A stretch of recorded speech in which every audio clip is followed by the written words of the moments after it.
British grocery স্টোরগুলোতে shopping করার অনেক ভিডিওই আমার ব্লগে আপনারা অনেকবার দেখেছেন।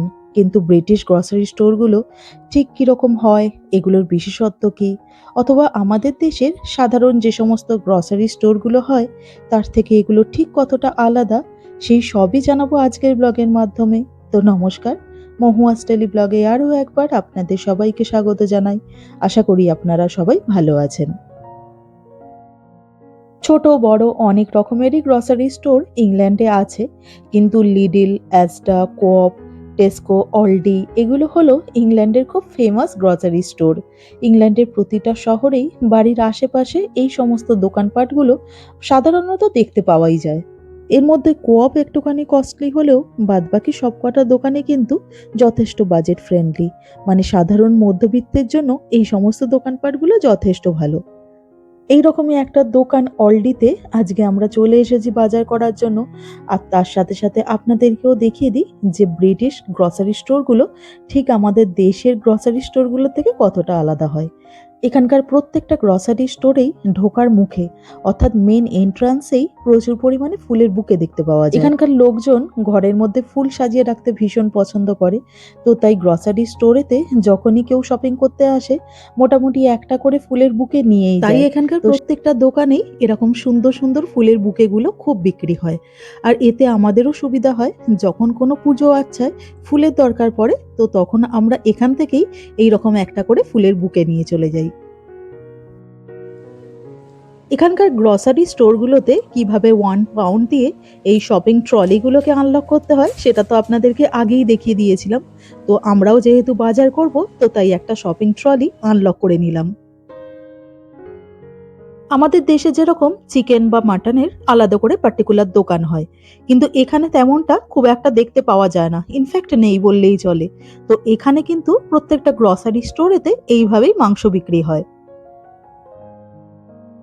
এখানে বোনলেস, উইথ বোন বা হোল চিকেন সবকিছুই বিক্রি হয়, এবং কোনো কোনো জায়গাতে আবার ছাল ছাড়ানো বা ছাল সমেত সব রকমই ভ্যারাইটি এখানে পাওয়া যায়।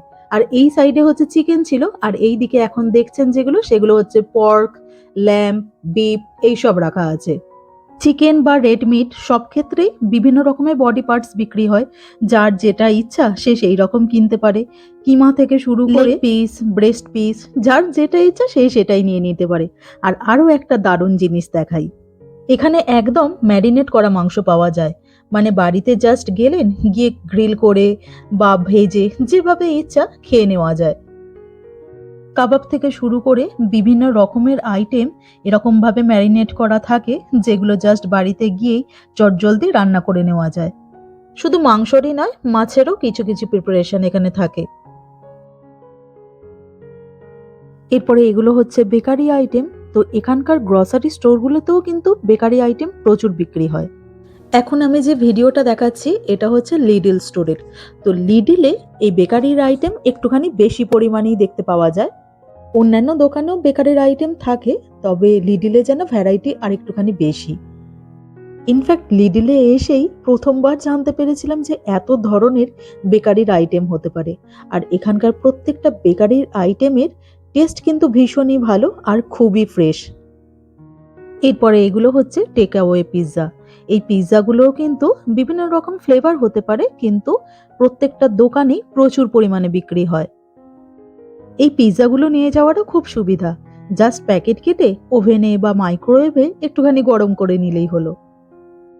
এদিকে পিৎজা ছাড়া আরও অনেক রকমের জিনিস আছে, যেগুলো বাড়িতে গিয়ে জাস্ট একটুখানি গরম করলেই খেয়ে নেওয়া যায়। এখানকার গ্রসারি স্টোরগুলোতে আরও একটা জিনিস প্রচুর পরিমাণে বিক্রি হয়, সেটা হচ্ছে এই ধরনের স্যান্ডউইচ বা র্যাপগুলো। র্যাপ এই দোকানটাতে নেই, শেষ হয়ে গেছে, তাই দেখাতে পারলাম না। এখানে শুধু স্যান্ডউইচটাই আছে।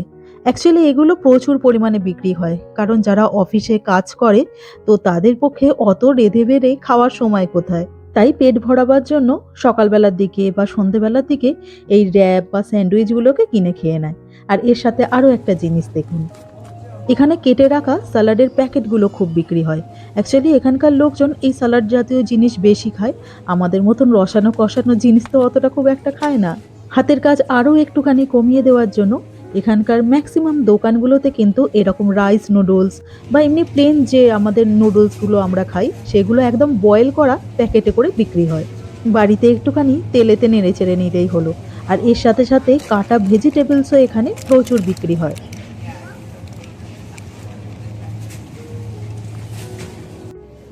ভেজিটেবলসের মতন কেটে রাখা ফলও এখানে খুব বিক্রি হয়। এখানকার লোকজন কিন্তু স্যালাডের মতন ফলও প্রচুর পরিমাণে খায়। ওই জন্য দেখুন না, তরমুজ, আনারস, বেদানা সবকিছু কি সুন্দর ছাড়িয়ে এখানে বিক্রি হয়। এই প্যাকেটটাতে আবার আপেল রাখা আছে। আর এগুলো তো একটা একটা করে ফলের প্যাকেট। এছাড়া একদম ৫ রকম মেশানো ফলের প্যাকেটও কিন্তু এখানে বিক্রি হয়। অ্যাকচুয়ালি এখানকার মেয়েরা খুব কমই হাউসওয়াইফ। ম্যাক্সিমাম মেয়েরাই এখানে বাইরে ঘাটে যেহেতু কাজকর্ম করে, তো তাই তাদের কাছে অত সময় থাকে না যে কেটে বেছে রান্নাবান্না করবে। তো তাই এত ধরনের সুবিধা। এই দেখুন, শাক পাতা, বিভিন্ন রকমের ভেজিটেবলস সব একসাথে কেটে বিক্রি হচ্ছে। আর এগুলো আবার বিভিন্ন রকমের মিল একদম রেডি করা। জাস্ট একটুখানি গরম করে খেয়ে নেবে।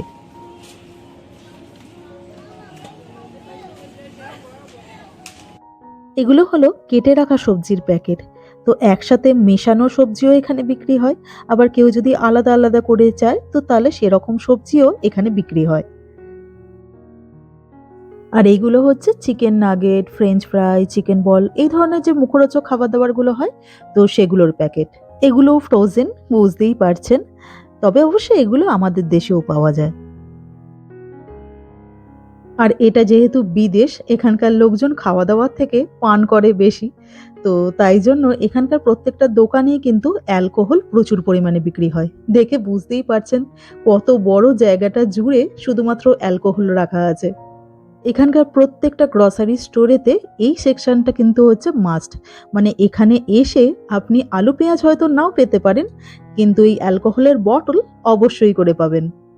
এই জিনিসগুলোর সঙ্গে আমার খুব একটা পরিচিতি নেই, তো তাই কার কি নাম মাফ করবেন সেটা আমি বলতে পারলাম না। কিন্তু বুঝতেই পারছেন যেহেতু বিদেশ, তো তাই বিভিন্ন রকম ভ্যারাইটির যা কিছু ভালো ভালো জিনিস আশা করছি এখানে সবই পাওয়া যাবে।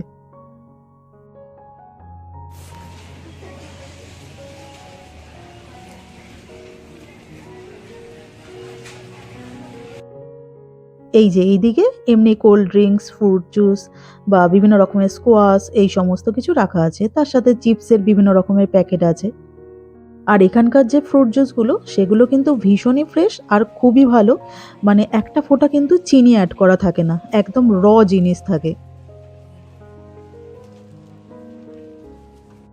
আমাদের দেশে কালারিং পাস্তা তো অনেক দেখেছিলাম, কিন্তু এখানে দেখুন পাস্তাগুলো একটুখানি অন্যরকম টাইপের দেখতে। আমাদের দেশেও হয়তো এরকম পাস্তা দেখতে পাওয়া যায়, তবে আমি এখানে এসেই প্রথমবার দেখেছিলাম। এছাড়া আমাদের দেশের স্টোরগুলোতে যেরকম বাচ্চাদের জিনিস থেকে শুরু করে চকলেট, বিস্কিট, আলু, পেঁয়াজ, চাল, ডাল, তেল, মশলা সবই পাওয়া যায়, সেরকমটা এখানেও। এছাড়া বাসনপত্র, কৌটো সবই বিক্রি হয়। আপনাদেরকে এখানকার দোকানপাটগুলো দেখাতে দেখাতে আমাদের আজকে যেটুকুনি প্রয়োজন ছিল সেই সব জিনিসপত্র কেনা হয়ে গেছে। লাস্টে খালি ডিম, চিনি আর ময়দাটা নিয়ে নিলাম।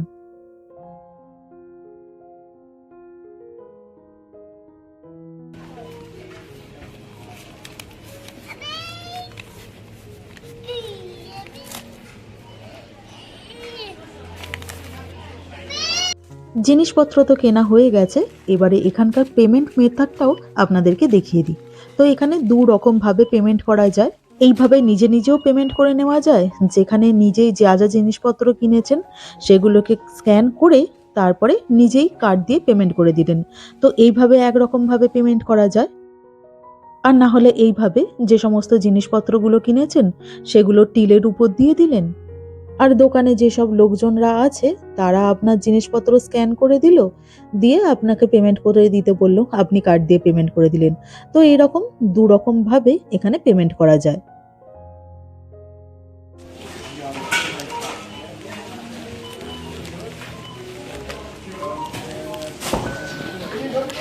আমাদেরও এদিকে সব কেনাকাটা করা কমপ্লিট। এবারে শপিং ট্রলিটাকে লক করে দিই আর আমার যে 1 পাউন্ডটা সেটাকে নিয়ে নিই।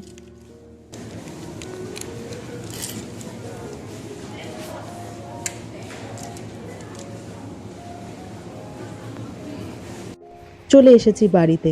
আজকে হচ্ছে শুক্রবার, এখন রাত ৮টার মতন বাজে। তো যখন আমরা বেরিয়েছিলাম বাজার করতে তখন বেশ রোদ ছিল, কিন্তু ফেরার পথে একদম হালকা টিপটিপে একটুখানি বৃষ্টি পেয়েছিলাম। তো বৃষ্টির সাথে যেহেতু রোদ উঠেছে সেই কারণে দেখুন কি সুন্দর এখানে রামধনু দেখা যাচ্ছে। যদিও রামধনুটা খুব একটা স্পষ্ট নয়, বেশ হালকা, তবুও দেখা যাচ্ছে।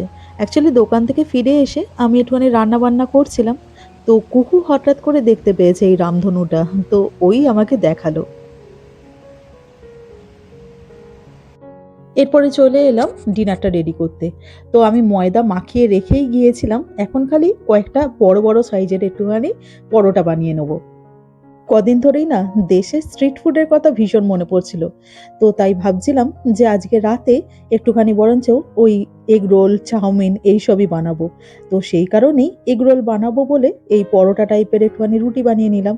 আর আজকে দোকান থেকে যে ডিমের প্যাকেটটা কিনে এনেছিলাম, তো তার মধ্যে দেখলাম একটা ডিম একটুখানি তেবড়ে গেছে। তো তাই ওই ডিমটা আর সাথে আরো ৩টে ডিম, টোটাল ৪টে ডিম বার করে নিলাম, ৪খানা এগ রোল হবে বলে।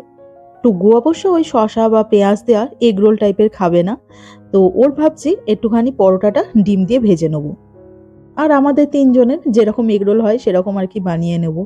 তো এই যে ডিমটা দিয়ে দিলাম, এরপরে একটা একটা করে পরোটা ওই ডিম দিয়ে ভালো করে ভেজে নিচ্ছি।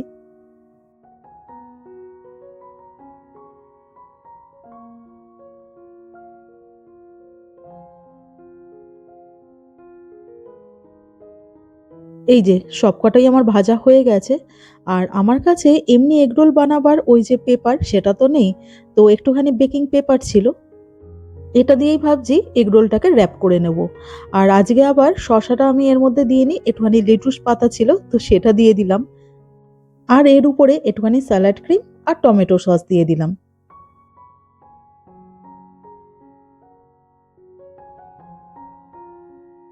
এই যে মোটামুটি ভাবে এগ রোলটা আমার বানানো হয়ে গেছে। আর এর সাথে একটুখানি চাউমিন বানিয়েই রেখে গিয়েছিলাম, এখন জাস্ট একটুখানি গরম করে নিলাম। এই যে ৩খানা এগ রোল বানানো হয়ে গেছে। তো চলুন এবারে গরম গরম বরঞ্চ খাবারটাকে সার্ভ করে দিই।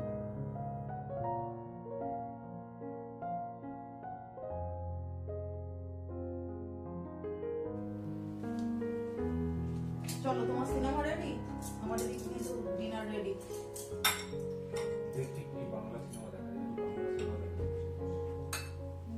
খাবারটাকে বেড়ে রেখে দিয়েছি, যতক্ষণ না পর্যন্ত কারোর হাতে তুলে দেবো ততক্ষণ পর্যন্ত কেউ নিয়ে খাবে না। আর টুকুটাকে দেখুন, সারাদিন ধরে ওই বাবার ঘাড়ে মাথায় উঠে লাফালাফি ঝাপাঝাপি করে। তো চলুন সিনেমা দেখতে দেখতে একে একে সবার হাতে খাবারটা দিয়ে দিই। আর আজকের ভিডিওটা বরঞ্চ এখানেই শেষ করি। তো আমার আজকের এই ভিডিওটা আপনাদের কেমন লাগলো অবশ্যই কমেন্ট করে জানাবেন। আর পারলে চ্যানেলটাকে সাবস্ক্রাইব করে দেবেন। তো সবাই ভালো থাকবেন, সবাই সুস্থ থাকবেন। দেখা হচ্ছে পরের ব্লগে। নমস্কার।